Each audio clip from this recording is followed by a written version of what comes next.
I'm Max Keiser. This is On the Edge. Today, a special in-studio guest, Gonzalo Lira. He's from the Strategic Planning Group. Gonzalo, welcome to On the Edge. It's a pleasure always being on your show, and finally a pleasure to meet you. Fantastic. Now, Gonzalo Lira, the Eurozone is evidently collapsing. The U.S. has suspended another one of the Bill of Rights each month, it seems. Brokerages are confiscating client funds.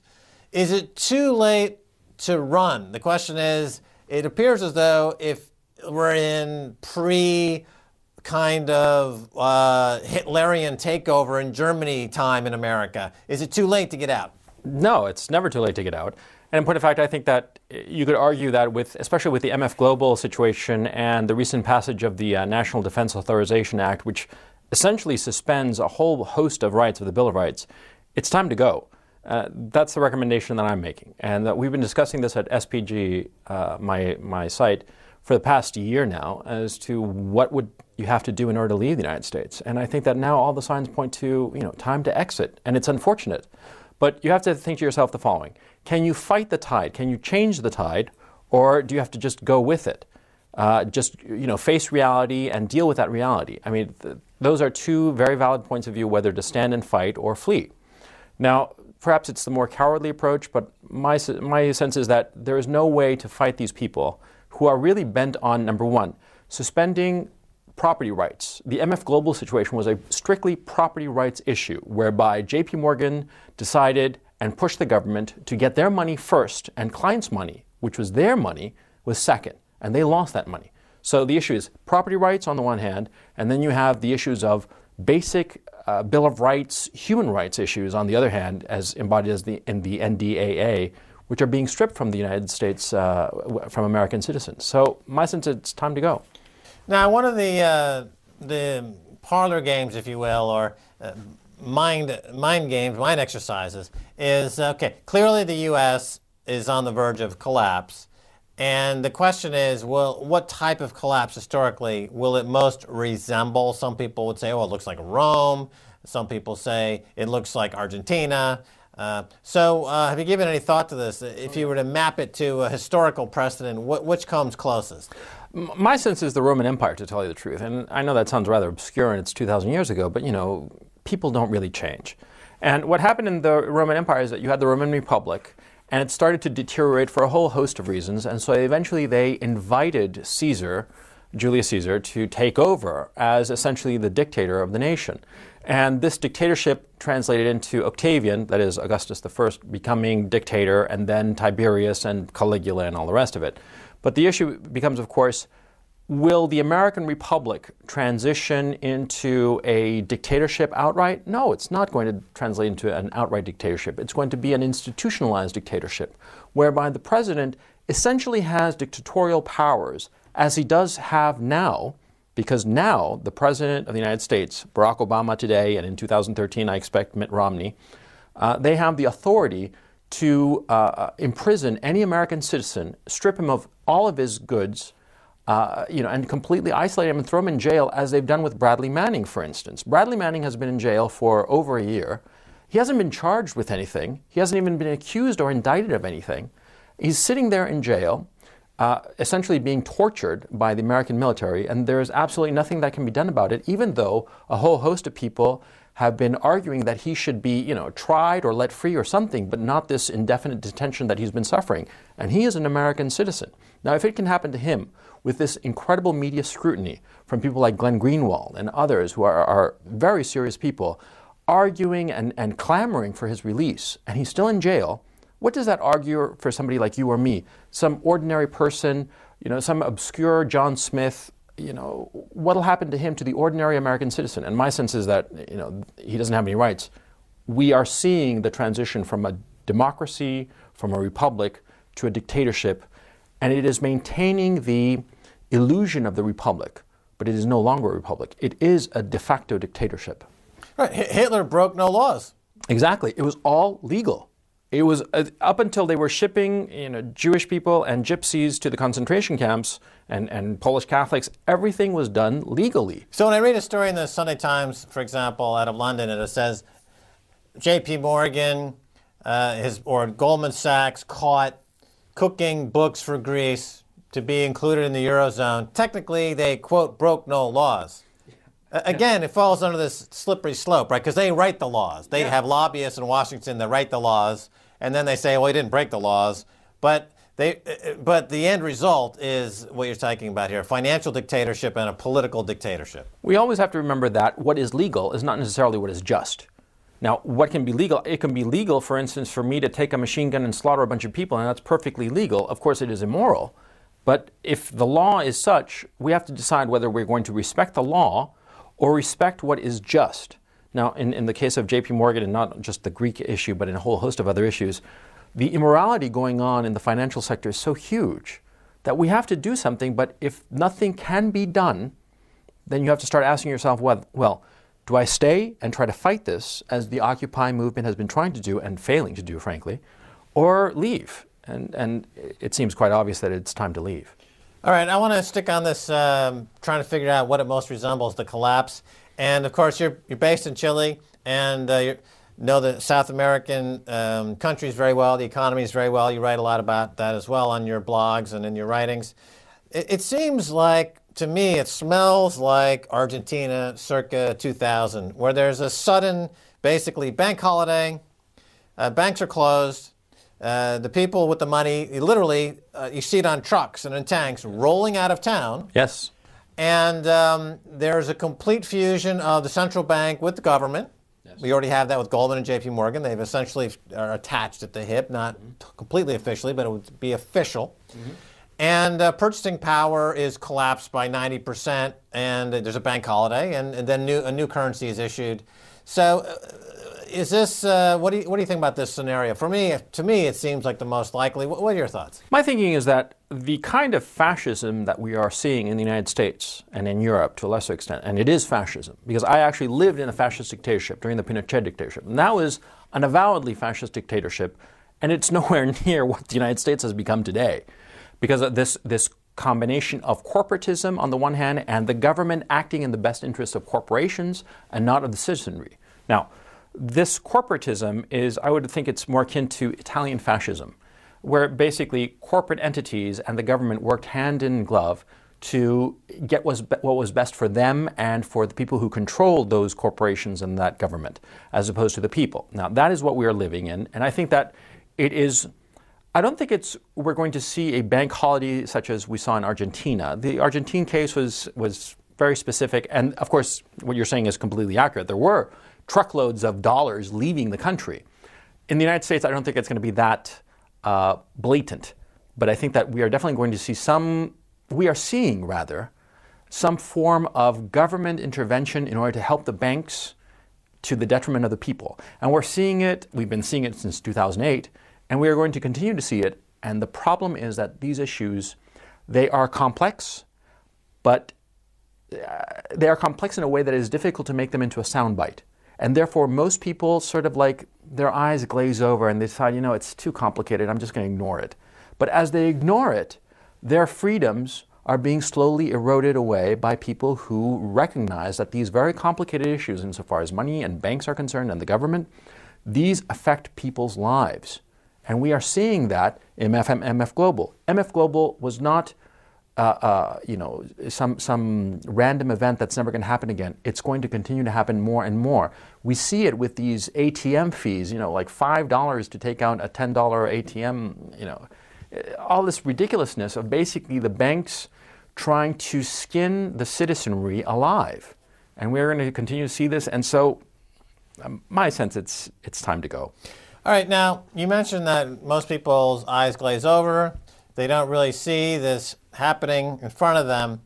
And part of the reason, it seems, is though the role of what were once called bond vigilantes has been co-opted by the central banks in the form of quantitative easing. Right. What I mean is that when the government's reaction is just to print money for every failure in the system, both political and economic, the bond vigilantes would come in and they would start to sell those government bonds and force yields higher, which would create a chokehold on the economy and force reform. Exactly. But since the quantitative easing programs have come in around the world, the bond vigilantes are gone. Yes.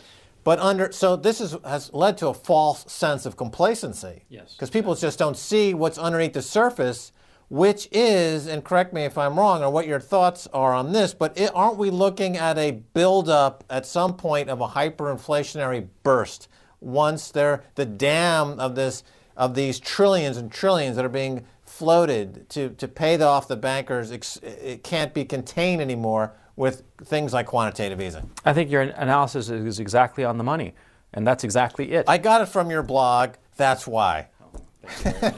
But yeah, as QE, quantitative easing, which is basically money printing, goes into the system, you're right. Interest rates remain low, so everybody has a sense that things aren't that bad. They're terrible. The level of indebtedness of all the major countries and the financial sectors and of the people is enormous. And with each round of quantitative easing, what you have, not just quantitative easing per se, but also what's known as LTRO, long-term refinancing operations, which is basically the government, the central bank rather, lending money for free to banks. And the banks take this money, and what do? They take this free money with practically 0% interest rate, and they go out and buy government bonds. Now, if you think of it, it's a triangular trade between the central bank to the private banks, who in turn lend it to the government. So it is monetization, what I call stealth monetization, whereby it gives the illusion that the system is functioning properly and there is no monetization directly, such as in Zimbabwe, where the central bank simply printed money and gave it to the government to go out and spend. All right, hold that thought for a second, because contrast that with what ECB is doing in Europe. They're starting to do that. Okay, right, because they're starting now to adopt that methodology, correct? Exactly. So walk us through that. So the ECB has announced something like an expansion of, take us through it. Yeah, the long-term refinancing operations, LTRO, because what the American central bank did, the Federal Reserve, Ben Bernanke at the Federal Reserve printed money and basically used it to buy treasury bonds. But that was incredibly controversial. People like you and me and a whole host of other people argued that this was monetization, and it was monetization. And it allowed the federal government to continue operations even though it has a deficit of 10% of GDP. Just astronomical. Now, Ben Bernanke learned his lesson, and so what he is doing now, and what Bloomberg finally was able to pry out of the very tight fingers of the Federal Reserve, was how much money they have lent in terms of direct loans, warrants, and guarantees to the private banking sector, the so-called too-big-to-fail banks. And the number was $7.7 trillion. That is half of the United States GDP since 2008. That's the amount of money that the Fed gave for free to the banks. And they used that money to do a whole host of operations, but principally to buy treasury bonds. Okay, now the money supply doesn't go up. No. Because it's not part of M2, M3, MZZ1. It's off the books, basically, correct? Yeah, it's like a special, what you call the special purpose entity account, exactly. Which is the thing that sunk Enron. Exactly. They're using Enron accounting, Enron a multi-trillion-dollar Enron-style accounting. Yes, exactly. Now the debt's still there. Yes. And when it explodes, when all these gimmicks fail, you have hyperinflation. Right. And okay, now let me, and that's happening in Europe now. I could argue that, and we could argue that, but what we can see objectively is that the euro has fallen against the dollar, from 1.48 dollars to the euro to 1.27 in a space of 8 weeks, and we're going to continue to see more weakness of the euro. I would expect it to eventually reach parity within the next 3 to 6 months, and after that, maybe 60 cents American for €1. Yeah, and I believe gold just made a new high against the euro again, 1,300 euros. Yeah. And gold made new highs against every currency in the world last year. So the gold vigilantes are not fooled. No, exactly. Well, you mentioned you lived under the Pinochet regime. Mm-hmm. So you have a direct knowledge of living under a dictator. Yes. And you have direct knowledge of propaganda that comes out of a dictatorship. Yes.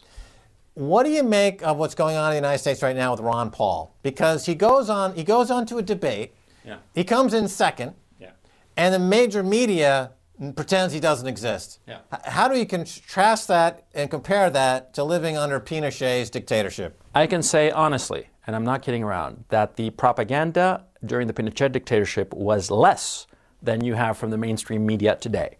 Because Ron Paul came in second. He's a big deal. People are voting for him, and the mainstream media just acts like he doesn't even exist, that he's nothing. They talk about the number 1, Mitt Romney, and then the number 3, Gingrich or Huntsman. Well, Huntsman's out, but any of these clowns. But they don't talk about Ron Paul, who potentially he's the only one who's actually talking about the real issues that matter. And he's just being completely ignored by the MSM. And you have to wonder to yourself, who is the mainstream media working for? Are they working for the people, or are they working for their corporate masters? My own opinion, I think you agree with me, is that they work for corporate masters, and these corporate masters have vested interest to ignore Ron Paul and other people who are speaking truth to power, as it were, and keep on just, saying that everything is hunky-dory, move along, nothing to see here, folks. The propaganda under Pinochet's regime, were the people fooled by it? No. Okay. The propaganda under Obama's regime, are people fooled by it? Yes. Why? Hope, change. Yes, that's what we've gotten during Obama. So how is that? How are the people in America seemingly so incapable of recognizing propaganda? Why are they so easily fooled? Is it in their character? Is it in the education? Is it something, it's all about economics, I find, at the end of the day. Perhaps it's because in America still, if you're making $25,000 a year and you live in a country that has Walmart and cheap oil thanks to your foreign policies, you're living better than 90% of the world. Mm-hmm. So it's in your interest to ignore the propaganda. I think what it is lack of education among the people. And I think that it's a willingness to allow the standards of education to go down. Okay. So your main thrust, though, getting back to the themes here, mm-hmm. is it's not too late to escape. Let's escape. And scenario number 5 on your list of scenarios under circumstances that would precipitate an escape. You talk about they came from my 401k. Yeah. Now, in light of the MF Global, are you surprised that they have actually come so soon and just confiscated people's outright trading accounts? They didn't go into even the pensions or the 401k. They're just taking it right out of their brokerage accounts. Yeah, I mean, at SPG, at LiraSPG.com, what we do is we analyze black swan events, potential black swan events. And so far we have 5 different scenarios of different potential contingencies: hyperinflation of dollar, breakup of the euro, and so on. Now, one of them was, of course, what happens if they start to forcibly convert 401ks into holding strictly treasury bonds.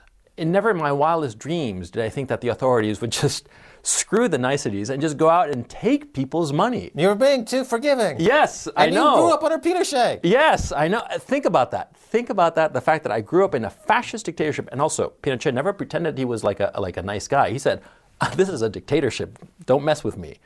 And even in that set of circumstances, it was not as egregious as what we have today in the United States. Now that has to tell you something. I mean, something is seriously wrong. So the issue is, we have to revolt, and that's what I've been saying in my... Wait a minute, that's seditious, Gonzalo. Yeah, that's seditious. I'm sure... Revolt?